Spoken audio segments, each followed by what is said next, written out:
अस्सलाम वालेकुम, I am a doctor and a consultant radiologist और हम उस एस्पेक्ट को देखते हैं जो टेबल के इस तरफ होता है।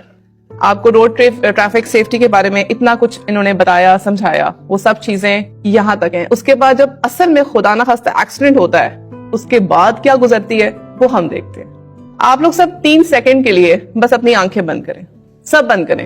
1, 2 और 3। एक ठा की आवाज आती है और जिंदगी बदल जाती है। This is the reality. 3 second में, पहले सेकंड में यू आर योर सेल्फ, दूसरे सेकंड में कोलिजन हुआ, तीसरे सेकंड में you are not what you were at the first second. ये एक रियलिटी ऑफ लाइफ है। मेरे सामने as a doctor, as a radiologist कोई आता है तो मेरे सामने कोई चेहरा नहीं आता, मेरे सामने आता है टूटी हुई हड्डी, कुचला हुआ स्पाइन और बिखरे हुए ख्वाब। This is the reality of life. आप इसलिए ना फॉलो करें रूल्स को कि वार्डन सामने खड़े हैं फाइन हो जाएगा। आप इसलिए फॉलो करें क्योंकि आप अपने माँ बाप से प्यार करते हैं, आप अपने बहन भाई से प्यार करते हैं, आपके कुछ एम्स हैं, आप कुछ बनना चाहते हैं, कुछ दुनिया को दिखाना चाहते हैं, आप एक अच्छी वाइफ हैं, आप एक अच्छे हस्बैंड बनना चाहते हैं, आप रिस्पॉन्सिबल हैं, आप इसलिए फॉलो करें। रूल्स सिर्फ रोड्स के नहीं होते, रूल्स हर जगह के।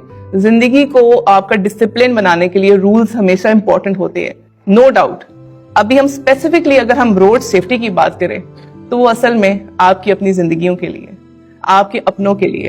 एक्सीडेंट्स जब हो जाते हैं तो ये चीजें सामने नहीं आती कि he was a bad driver, क्यों उसने हेलमेट नहीं पहना, उसके बाद सिर्फ अफसोस होता है। इसे कहते हैं ना कि सबसे ज्यादा तड़प वाली दुआएं मस्जिदों में नहीं, हॉस्पिटल्स में देखी गई हैं। आई पर्सनली थिंक अगर मेरी किसी बात से या डॉक्टर साहब की किसी बात से किसी की जिंदगी पॉजिटिव तरीके से बदल जाती है या उस किसी की जिंदगी बच जाती है तो शायद अल्लाह ने जो हमारी ड्यूटी थी यहाँ पे वो शायद पूरी की।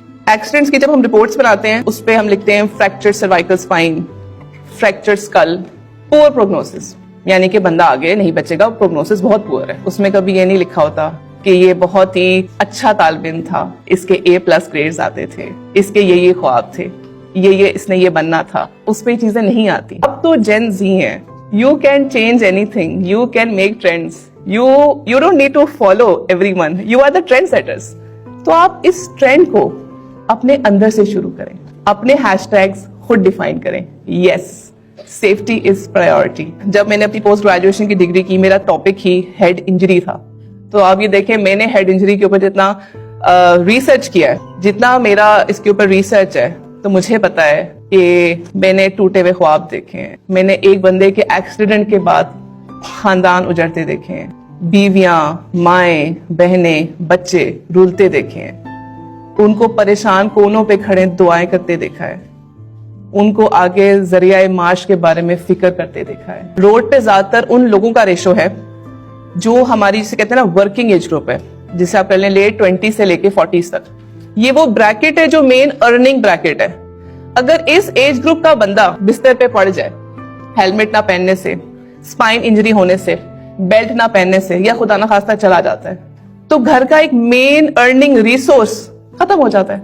कुछ लोगों के पास कुछ सेविंग्स होती हैं, लेकिन सेविंग्स भी कितना अरसा चलती है? इस महंगाई के जमाने में सेविंग्स कितना अरसा चल लेंगी? एक बंदे की अर्निंग से वैसे ही घर नहीं चलता। वो माएं जो अपने बच्चों की खिदमत बैठ के करी, उनको दुआएं करें किसी तरह वापस पैरों पे खड़ा हो जाए, किसी तरह वापस ये नॉर्मल हो जाए। वो बीवियां, वो बच्चियां, वो छोटे छोटे बच्चे, सिर्फ ये एक लापरवाही थी।